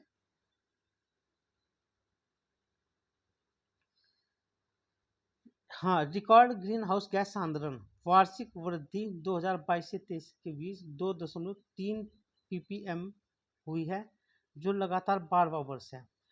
कोप यानी कि CO2 का जो स्तर है 420 ppm तक पहुंच गया है, बहुत ज़्यादा है यह। वैश्विक तापमान 2 से 3 डिग्री तक अधिक हो गया है। समुद्र का जो जल स्तर है 10 से 20 मीटर ऊंचा उठ गया है, और 3 वर्षों में सबसे बड़ी वृद्धि हुई मीथेन में दर्ज की गई। तो ये इसके कुछ इम्पोर्टेंट पॉइंट है, और आपको मालूम होना चाहिए जैसे जैसे समुद्र मतलब ग्रीन हाउस गैस के कारण जलवायु परिवर्तन होगा, ग्लोबल वार्मिंग बढ़ेगी, तो समुद्री तट पर जो निवास करने वाले समुदाय हैं उनका खतरा है, क्योंकि समुद्र के जल स्तर बढ़ेगा तो तटीय भागों पर सबसे ज़्यादा प्रभावित होगा, सबसे पहले उन्हीं पर प्रभाव पड़ेगा। ये देखो समुद्र का जल स्तर कितना बढ़ गया, 10 से 20 मीटर ऊंचा। तो इम्पोर्टेंट है ये, यहाँ से क्वेश्चन बन सकता है। नेक्स्ट देखते हैं, एशिया प्रशांत जलवायु रिपोर्ट 2024। एशिया विकास बैंक ADB कहाँ पर है, फिलीपींस की मनीला में है। इसने अक्टूबर 2024 में एशिया प्रशांत जलवायु रिपोर्ट जारी की। इस रिपोर्ट के मुख्य निष्कर्ष क्या है, हमारे लिए निष्कर्ष इंपॉर्टेंट होते हैं क्योंकि परीक्षा में वही पूछे जाते हैं। उच्च ग्रीन हाउस गैस उत्सर्जन के कारण एशिया प्रशांत क्षेत्र में 2070 तक GDP के 17% की कमी आएगी, यानी कि जो हमारी GDP बढ़ रही है एशिया प्रशांत क्षेत्र की, 2070 तक ग्रीन हाउस गैसों के कारण वह उस GDP में 17% की कमी देखी जाएगी। बहुत इंपॉर्टेंट बात कही। भारत में 2070 तक GDP में कितनी गिरावट आएगी, 24.7%। ये बहुत इंपॉर्टेंट है। इसका मतलब यह है कि ग्रीन हाउस गैसों का उत्सर्जन कम होना चाहिए, नहीं तो GDP को बहुत नुकसान होगा, और GDP को नुकसान होगा तो राष्ट्रीय आय भी घटेगी, प्रति व्यक्ति आय भी घटती जाएगी। 2021 में वैश्विक ग्रीन हाउस गैस उत्सर्जन में एशिया प्रशांत क्षेत्र का योगदान 50% था। इस उत्सर्जन में ऊर्जा क्षेत्र का योगदान कितना था, 77.6%। और 44 अर्थव्यवस्थाएं ने पेरिस समझौते की पुष्टि की है, और 36 ने शुद्ध शून्य लक्ष्य अपनाया है। ये इम्पोर्टेंट है। तो ये इम्पोर्टेंट थी एशिया विकास बैंक रिपोर्ट, बहुत इंपॉर्टेंट है, और परीक्षा में यहाँ से एक प्रश्न बनेगा। UNEP अनुकूलन अंतराल रिपोर्ट 2024, इसको देखते हैं क्या है। संयुक्त राष्ट्र पर्यावरण कार्यक्रम ने नवंबर 2024 में कम हेल एंड हाई वाटर शीर्षक से एक अंतराल रिपोर्ट जारी की। तो एक तो ये शीर्षक इम्पोर्टेंट है, क्या है इसमें, वैश्विक तापमान से तेजी से पूर्व औद्योगिक स्तर से 1.5 डिग्री सेंटीग्रेड ताप से ऊपर पहुंच गए, यानी कि औद्योगिक क्रांति के समय जितना टेम्परेचर था उस समय से लेकर अब तक 1.5 डिग्री टेम्परेचर की अधिक वृद्धि हो गई है। बढ़ते जलवायु जोखिम क्या है, इससे तापमान बढ़ेगा, तापमान अधिक होगा तो उससे अनुकूलन की लागत बढ़ेगी। अनुकूलन का मतलब है अगर टेम्परेचर बढ़ेगा तो हमें क्या लगाने पड़ेंगे, AC लगाने पड़ेंगे, ठीक है। तो तत्काल कार्यवाही की आवश्यकता है। 10 देशों ने, जिनमें से अधिकांश कमजोर देश है, अनुकूलन योजना के लिए कोई प्रगति नहीं दिखी। तो इसका मतलब यह है कि वे अनुकूलन तो करना चाहते हैं लेकिन उनके पास पर्याप्त फंड नहीं है अनुकूलन करने के लिए। एक्चुअली ग्रीन हाउस गैसों का जो संबंध है वैसे तो सभी देशों से है, मगर इसका संबंध मुख्यतः उन देशों से, विकसित देशों ने, क्योंकि उन्होंने तो अपनी विकास आगे बढ़ा लिया, अच्छी वृद्धि कर ली, लेकिन विकासशील देश अभी भी पीछे है। और वर्तमान में जितने भी जलवायु से संबंधित सम्मेलन उन्होंने उसमें कहा जा रहा है कि उसमें अगर ग्रीन हाउस गैस या ग्लोबल वार्मिंग रोकनी है तो सभी सहयोग करें, लेकिन सबसे ज़्यादा सहयोग तो उनको करना चाहिए ना जिन्होंने सबसे ज़्यादा संसाधनों का दोहन किया। सबसे ज़्यादा संसाधनों का दोहन पश्चिम के देशों ने किया है, वही सबसे ज़्यादा अधिक विकसित और सबसे ज़्यादा पर्यावरण उन्होंने ही दोहन किया है, जबकि भागीदारी सबकी कह रहे हैं कि भागीदारी सब करे इसमें। विश्व वन्यजीव कोष द्वारा जारी वैश्विक प्रकृति संरक्षण सूचकांक रैंकिंग 2024 की क्या बात है, इसमें बताया गया है पिछले 50 वर्षों में निगरानी की गई वैश्विक वन्यजीव आबादी का औसत आकार 73% घट गया है। ये इम्पोर्टेंट है, 75% घट गया है। मानवीय प्रभाव क्या है, पृथ्वी का 75% स्थलीय और 66% समुद्री पर्यावरण मानवीय गतिविधियों से प्रभावित होता है। यानी कि जो हमारी पृथ्वी है उसका एक हिस्सा लैंड है, एक वाटर बॉडी है। तो इतना प्रभाव है मनुष्य का, सबसे ज़्यादा प्रभाव कौन डाल रहा है? मनुष्य ही डाल रहा है। जबकि मनुष्य की जनसंख्या कितनी है? ज़्यादा से ज़्यादा 8 अरब पूरी पृथ्वी पर। और जो जीव जंतु है वे तो 50 अरब है। लेकिन मनुष्य ही सबसे ज़्यादा प्रभाव डाल रहा है पृथ्वी पर। जैव विविधता हानि कितनी हुई है? 41% पारिस्थितिक तंत्र, 40% पशु प्रजातियों की और 34% वनस्पति ऐसी हैं जिनको विलुप्ति का खतरा मंडरा रहा है। बहुत ही इम्पोर्टेंट है। और ये सारे का सारा देन है मनुष्य की। इसमें शीर्ष कौन से देश है? शीर्ष देश है इसमें लग्जमबर्ग। लग्जमबर्ग कहाँ का? यूरोप का। और संरक्षण में सबसे निचले देश कौन से? इराक। इराक का स्थान कितना है? 178। और लग्जमबर्ग का पहला स्थान है। तो इस सूचकांक में भारत की स्थिति देखते हैं। 2024 की सूचकांक में भारत 180 देशों में भारत का स्थान 176 है। और जिसका स्कोर 100 में से 45.5 है। एक तो 176 और 45.5, यानी कि भारत को अभी और काम करने की ज़्यादा आवश्यकता है। देखो, टोटल 180 देश है और 176वां स्थान भारत का है, यानी कि बहुत स्थिति कैसी है? चिंताजनक है। नेक्स्ट देखते हैं यूएन हैबिटेट की विश्व शहर रिपोर्ट 2024। इसमें क्या कहा गया है? 5 नवंबर 2024 को यूएन हैबिटेट ने शहरी क्षेत्रों पर जलवायु परिवर्तन के प्रभाव का विश्लेषण करने के लिए विश्व शहर रिपोर्ट 2024 को जारी किया। इसकी मुख्य बातें क्या है? 2040 तक लगभग 2 अरब शहरी निवासियों को 0.5 डिग्री तापमान में वृद्धि का अनुभव होगा। ये तो बात सही है। शहरी आबादी, सबसे ज़्यादा टेम्परेचर का प्रभाव कहाँ पड़ेगा? शहरों पर, क्योंकि सबसे ज़्यादा एसी कहाँ पर है? वहीं पर। सबसे ज़्यादा वनों का विनाश कहाँ पर हुआ? वहीं पर। सबसे ज़्यादा कंक्रीट भूमि कहाँ पर है? शहरों में। तो यहाँ पर तो पड़ेगा ही प्रभाव। जलवायु लचीलापन, वित्तीय पोषण में अंतर है। आवश्यक निवेश की आवश्यकता है कितना? 4 से 5 ट्रिलियन डॉलर की आवश्यकता है प्रतिवर्ष। लेकिन वर्तमान स्थिति कितनी है? बहुत कम है, यानी कि 8.131 बिलियन डॉलर। ये बिलियन है यहाँ पर, जबकि ट्रिलियन में हमें पैसे की आवश्यकता है। तो जितना हमें जलवायु परिवर्तन से अनुकूलन करने के लिए पैसे चाहिए उसमें बहुत कम है। और तो ये इम्पोर्टेंट है इसकी बात है। राइनो, जो हमारे गैंडा होता है, उसकी वन स्थिति रिपोर्ट जारी की गई 2024 में। अंतर्राष्ट्रीय राइनो फाउंडेशन ने विश्व राइनो दिवस कब है? 22 सितंबर को। एक तो यह दिवस, यानी कि जो गैंडा दिवस है विश्व का, वो 22 सितंबर को आयोजित किया जाता है। यह डेट इम्पोर्टेंट है क्योंकि पिछले वर्ष यूपी आरओ में क्वेश्चन डेट पे बहुत सारे पर्सन थे, दिवस पे बहुत सारे पर्सन थे। तो वैश्विक आबादी कितनी है? 17,664। निकट संकटग्रस्त की स्थिति में है। यह जो प्रजाति है राइनो की, उत्तरी व्हाइट गैंडा कार्यात्मक रूप से विलुप्त हो चुका है। ठीक है, आगे देखते हैं इसमें रिपोर्ट में आगे क्या कहा गया है। काला काला गैंडा क्या है? काला गैंडा की जो आबादी है 6,421 है और गंभीर रूप से संकटग्रस्त स्थिति में। विशाल एक सींग वाला गैंडा 4,014 है विश्व में। भारत में गैंडे की आबादी 3,262 है, यानी कि इस एक सींग वाला गैंडा सबसे ज़्यादा कहाँ पर पाया जाता है? भारत में।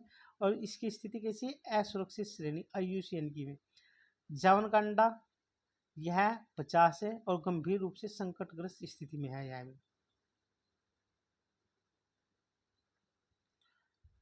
केवल उजुंग कुलोन राष्ट्रीय उद्यान, ये इम्पोर्टेंट है। ये जो जावन गांडा है इंडोनेशिया में पाया जाता है। और ये कहाँ पर पाया जाता है? केवल एक ही इसका अभ्यारण्य है, उजुंग कुलोन राष्ट्रीय उद्यान, इंडोनेशिया में पाया जाता है। इस राष्ट्रीय उद्यान का नाम भी पूछा जा सकता है। सुमात्रा गैंडा यह 34 से 47 इनकी आबादी बची है और गंभीर रूप से संकटग्रस्त है। और यह भी केवल इंडोनेशिया में पाए जाते हैं। गुनुंग लेसुअर में केवल एक ही व्यवहारिक जंगली आबादी बची है। ये भी इम्पोर्टेंट है। ये गुनुंग लेसुअर कहाँ पर है? इंडोनेशिया में। तो ये इम्पोर्टेंट है दो अभ्यारण्य, यानी कि जैव विविधता के जो स्थल है। चौथा वैश्विक अक्षय ऊर्जा निवेश सम्मेलन और प्रदर्शनी री इन्वेस्ट 2024। यह 16 से 18 सितंबर गुजरात के गांधीनगर में आयोजित किया गया था। और यह यानी कि फोर्थ था। री इन्वेस्ट समिट कौन सा था? फोर्थ। यह पहली बार था इसकी मेज़बानी दिल्ली के बाहर आयोजित की गई, यानी कि अभी तक ये दिल्ली में आयोजित किया जा रहा था, पहली बार यह कहाँ पर आयोजित किया, गांधीनगर में, गुजरात के। इसके मुख्य बिंदु क्या है, स्वच्छ ऊर्जा पर ध्यान देना, ये तो होना ही है। 2030 तक 100 गीगावाट वही नवीनीकरण ऊर्जा, और वर्तमान में सौर ऊर्जा कितनी पहुंच गई, 100 गीगावाट तक पहुंच गई है, जबकि 500 गीगावाट करनी नवीकरण में। और नेट जीरो कब तक करना है, 2070 तक। और एटॉमिक एनर्जी 2047 तक 100 गीगावाट तक चाहिए हमें।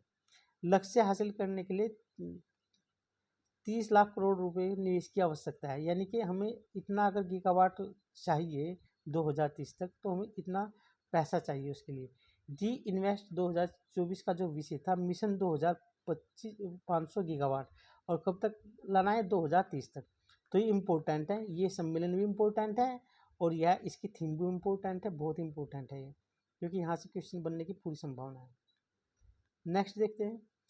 करंट में जो क्वेश्चन आते हैं वे कहीं ना कहीं वे होते हैं जिनका संदर्भ करंट से होता है। और पर्यावरण, आपको लगता है कि पर्यावरण से पूछ लिया, लेकिन वो उस वर्ष की कहीं ना कहीं घटनाओं में रहा। प्रधानमंत्री मोदी जी ने 6 सितंबर 2024 को गुजरात के सूरत में वीडियो कॉन्फ्रेंसिंग के माध्यम से जल संचय जन भागीदारी पहल की शुरुआत की। इसका मुख्य उद्देश्य क्या है इस पहल का, वर्षा जल का संचयन करना और दीर्घकालिक जल स्थिरता को बढ़ावा देना है, और गुजरात के जल संचयन पहल को सफल बनाना इसका मुख्य उद्देश्य है। जल संचय जन भागीदारी पहल,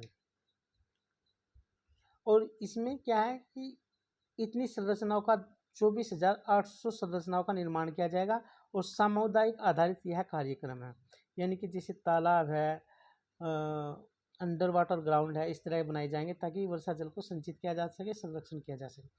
पर्यावरण प्रदूषण सूचकांक 2024 जून 2024 में जारी किया गया है, और इसमें 11 पर्यावरण मुद्दों पर 58 संकेतों के आधार पर यह तैयार किया गया है।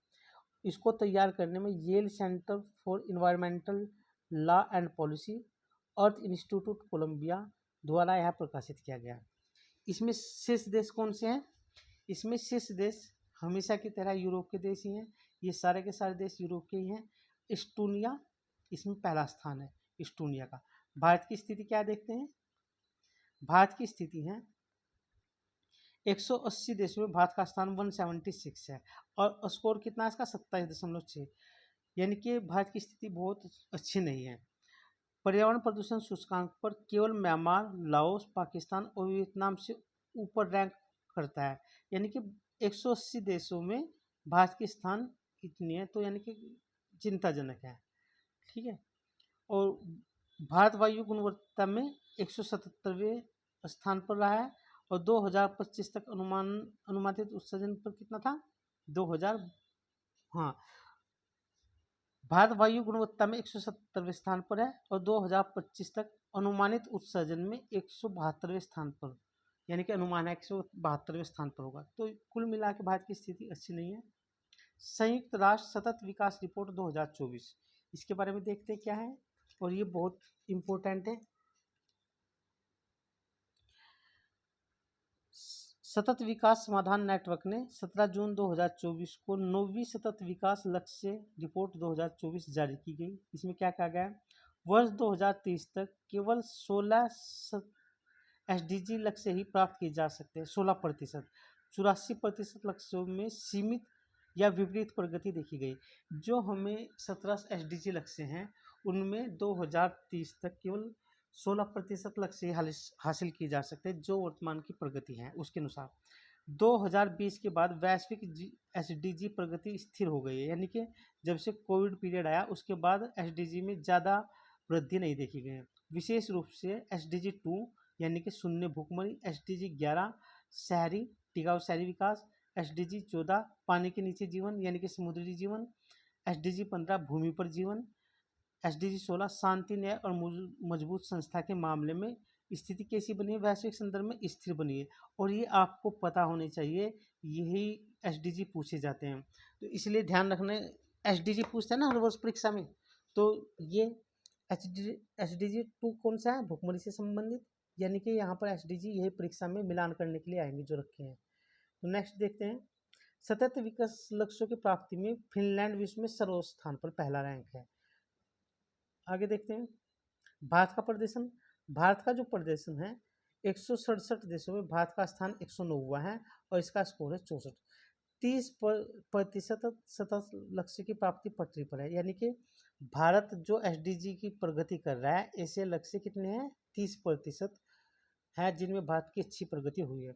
सर्वोत्तम प्रदर्शन कौन सा है भारत का, एसडीजी 1 में जिसमें गरीबी उन्मूलन की बात कही, एसडीजी 4 जिसमें गुणवत्तापूर्ण शिक्षा की बात की गई, एसडीजी 12 जिसमें जिम्मेदार उपभोग और उत्पादन की बात की, एसडीजी 13 जिसमें जलवायु कार्यवाही की बात की गई।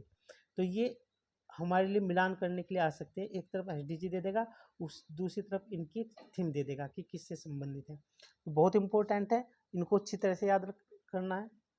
नेक्स्ट देखते हैं एसडीजी इंडिया इंडेक्स 2023-24।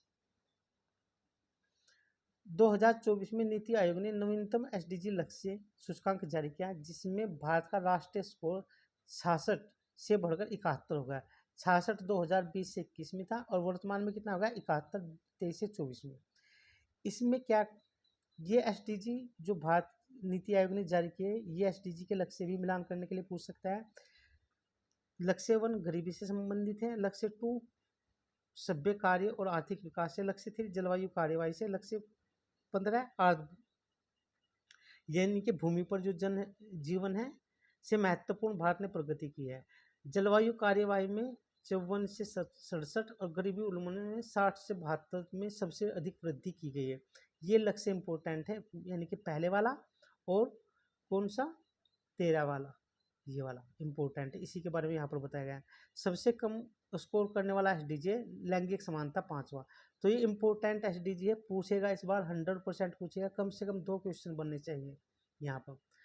इसमें राष्ट्रीय स्तर पर रैंकिंग देखते हैं, राज्यों में रैंकिंग सबसे अधिक किसकी है, उत्तराखंड की, फिर केरल की, फिर तमिलनाडु की। सबसे कम प्रदर्शन करने वाले राज्यों में नागालैंड है और झारखंड है। सबसे तेजी से सुधार करने वाला राज्यों में 2018 से 23 के बीच सबसे ज़्यादा तेजी से सुधार किया है वह उत्तर प्रदेश। उत्तर प्रदेश के एसडीजी में 25% की वृद्धि देखी गई। तो इम्पोर्टेंट है, यानी कि उत्तर प्रदेश पहले स्थान पर है, फिर जम्मू कश्मीर, उत्तराखंड और सिक्किम। आपको उत्तर प्रदेश याद रखना है। शीर्ष केंद्र शासित प्रदेश है चंडीगढ़ और सबसे निचले पर है लद्दाख। तो इम्पोर्टेंट है, यहाँ से प्रश्न एक निश्चित रूप से आएगा। बान जलवायु सम्मेलन 2024, इसके बारे में देखते हैं कि क्या क्या रहा है।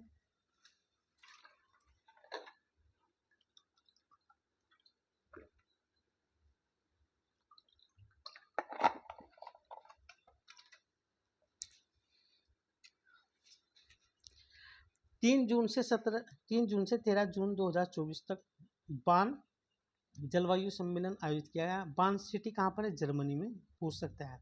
जलवायु वित्त पर प्रगति, पार्टियों ने जलवायु वित्त पर नए सामूहिक परिमाणित लक्ष्य के लिए सामग्री को सुव्यवस्थित किया है, यानी कि जलवायु परिवर्तन पर एक लक्ष्य निर्धारित किया गया है, उसके तहत ही ये काम कर रहे हैं।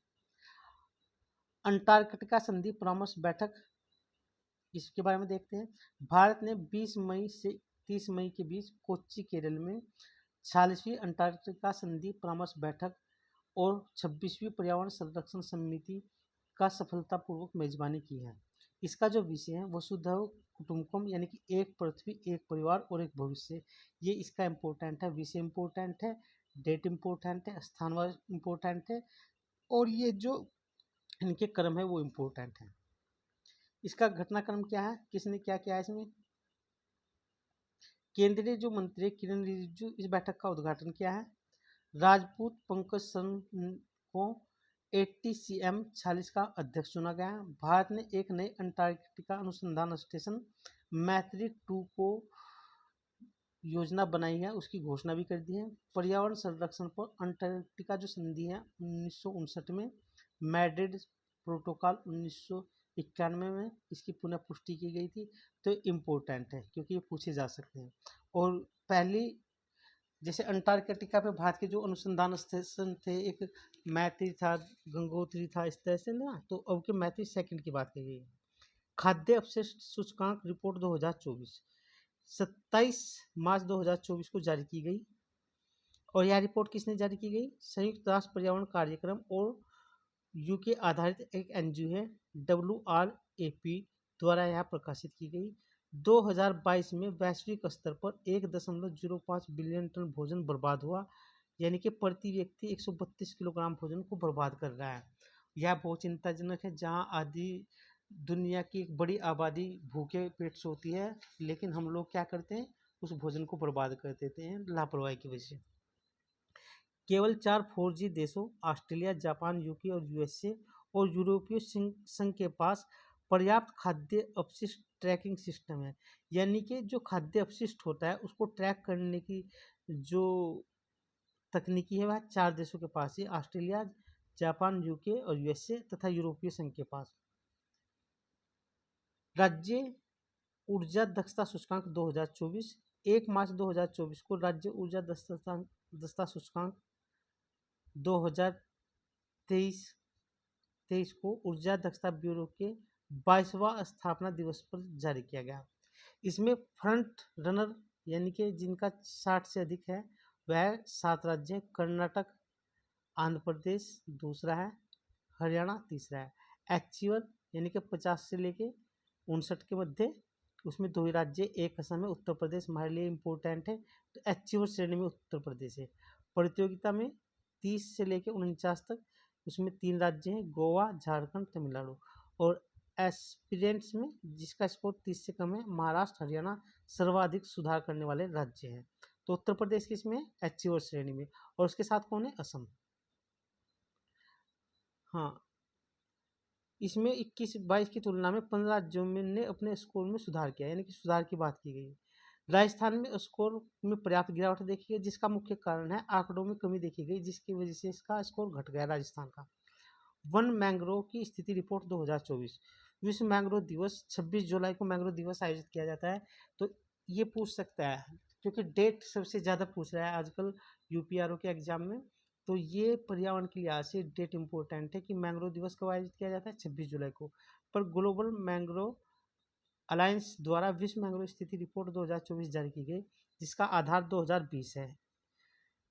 इसके कुछ रिपोर्ट के निष्कर्ष हैं। गंभीर रूप से संकटग्रस्त मैंग्रोव कहाँ के, लक्षद्वीप समूह के और तमिलनाडु के तटीय क्षेत्र के। तो यह जैसे जैसे समुद्री प्रदूषण बढ़ रहा है, समुद्री जल स्तर बढ़ रहा है, उसकी वजह से हमारा मैंग्रोव वन खतरे में पड़ रहा है। तो लक्षद्वीप में सबसे ज़्यादा खतरे में पड़ रहा है, और कहाँ पर, तमिलनाडु में।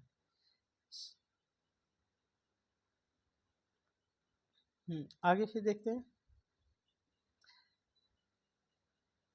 संकटग्रस्त मैंग्रोव पश्चिमी समुद्र तट, खासकर गुजरात और केरल पर है। गुजरात से लेकर केरल तक तटीय आवास और मूर्त आय के लिए मैंग्रोव पहल मिष्टी की शुरुआत की गई थी, और यह इसका उद्देश्य 11 राज्यों और 2 केंद्र शासित प्रदेशों में 540 वर्ग किलोमीटर में मैंग्रोव वन कवर को बहाल करना और उसका विस्तारित करना। आप जानते हैं भारत में 4 केंद्र शासित प्रदेश और 9 राज्य तटीय राज्य हैं।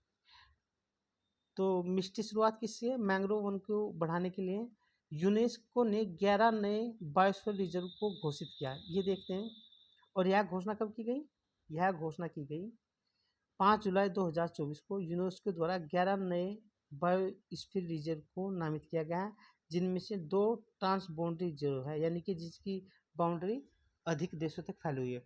उनमें से एक है Kempen Broek trans boundary reserve, Belgium और नीदरलैंड, और दूसरा है Julian Alps trans boundary reserve, Italy और स्लोवेनिया। तो ये आपको इसमें से ध्यान रखना है, इसमें से पूछ सकता है कोई भी, ये नाम याद रखने हैं। ये पूरे यहाँ पर लिस्ट है, आप इस पीडीएफ को जाके देख सकते हैं। तो ये जो बायोस्फीयर रिजर्व की अवधारणा थी, ये यूनेस्को द्वारा शुरू की गई थी मानव और बायोस्फीयर प्रोग्राम के तहत 1975 में। भारत में 18 बायोस्फीयर रिजर्व है, जिनमें से जो 12 किसके के अंतर्गत है, मैप प्रोग्राम के तहत यूनेस्को की सूची में है, 18 में से 12। गांधी सागर वन्य जीव अभ्यारण्य में चीते। मध्य प्रदेश सरकार ने जून 2024 में घोषणा की कि गांधी सागर वन्य जीव अभ्यारण्य, एक तो ये अभ्यारण्य इम्पोर्टेंट हो गया हमारे, कोना राष्ट्रीय उद्यान के बाद भारत में चीतों का दूसरा सबसे बड़ा आवास बन गया। और दोनों कहाँ पर हैं, दोनों ही मध्य प्रदेश में है।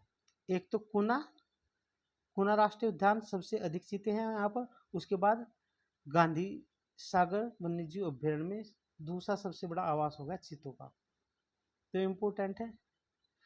और चंबल नदी इस अभ्यारण्य के लगभग 2 बराबर भागों में बांटती है। गांधी सागर बांध अभ्यारण्य के भीतर से होकर गुजरती है चंबल नदी, तो इम्पोर्टेंट है। हिम तेंदुओं की जनसंख्या का आकलन किया गया। 30 जनवरी 2024 को पर्यावरण मंत्री भूपेंद्र यादव ने भारत का पहला वैज्ञानिक हिम तेंदुए आबादी का आकलन जारी किया गया। इसमें बताया गया कि भारत में 718 हिम तेंदुए हैं, उनकी संख्या के बारे में बताया गया। तो ये कहाँ कहाँ पर है? सबसे ज़्यादा जो हिम तेंदुए हैं लद्दाख में है, फिर उत्तराखंड में है। अगर आप ध्यान से देखेंगे सारे हिमालय के राज्य हैं। फिर हिमाचल में 51 है, अरुणाचल प्रदेश में 36 है, सिक्किम में 21 है, जम्मू कश्मीर में 9 है। देखो लद्दाख में कितने ज़्यादा, 477, जबकि ठीक उसके दक्षिण में जम्मू कश्मीर में है कितने हैं? मात्र 9। तो इम्पोर्टेंट है। और टोटल कितने हैं यहाँ पर भारत में? अभी बताया था आपको ये 718, तो इनको ध्यान रखना है। भारत का पहला राष्ट्रीय डालफिन अनुसंधान केंद्र, भारत के पहले राष्ट्रीय डालफिन अनुसंधान केंद्र का उद्घाटन बिहार के मुख्यमंत्री नीतीश कुमार ने पटना में किया। कहाँ पर किया? पटना में। और आप जानते हैं गंगा नदी में जो डाल्फिन है उसको 2009 में भारत का राष्ट्रीय जलीय जीव घोषित किया गया था, तो इम्पोर्टेंट है। एक तो ये उद्यान इम्पोर्टेंट है हमारा अनुसंधान केंद्र, और दूसरा गंगा नदी की जो डाल्फिन को 2009 में राष्ट्रीय जलीय जीव घोषित किया गया था। तो एक लास्ट देखते हैं, भारत का पहला सकल पर्यावरण उत्पादन सूचकांक, ये इम्पोर्टेंट है। उत्तराखंड ने अगस्त 2024 में भारत का पहला सकल पर्यावरण उत्पादन सूचकांक जारी किया। इसका मानवीय हस्तक्षेप के कारण जो पारिस्थितिकी को नुकसान होता है उसका आकलन करना है, और इस सूचकांक में 4 संसाधनों का मौद्रिक मूल्य निकाला गया है। एक तो वायु का, जैसे हम विकास करते हैं, आर्थिक गतिविधियाँ करते हैं, तो उससे इन 4 संसाधनों पर क्या प्रभाव पड़ता है? वायु पे, जल पे, मिट्टी पे और वन पे। तो ये इम्पोर्टेंट है, और ऐसा करने वाला उत्तराखंड पहला राज्य है। तो नेक्स्ट देखते हैं। आज पर्यावरण की यह लास्ट मतलब पर्यावरण से संबंधित यह क्लास यहीं पर समाप्त होती है। इसमें आपको पर्यावरण का 1 साल का जो घटनाक्रम है वह संक्षिप्त में बताया गया है, और यहाँ से क्वेश्चन डेफिनेटली आएंगे। आप इसकी जो पीडीएफ है टेलीग्राम से ऑनलाइन से जाके डाउनलोड कर सकते हैं, वीडियो के डिस्क्रिप्शन में उसका लिंक आपको मिल जाएगा। तो यह क्लास यहीं पर समाप्त करते हैं।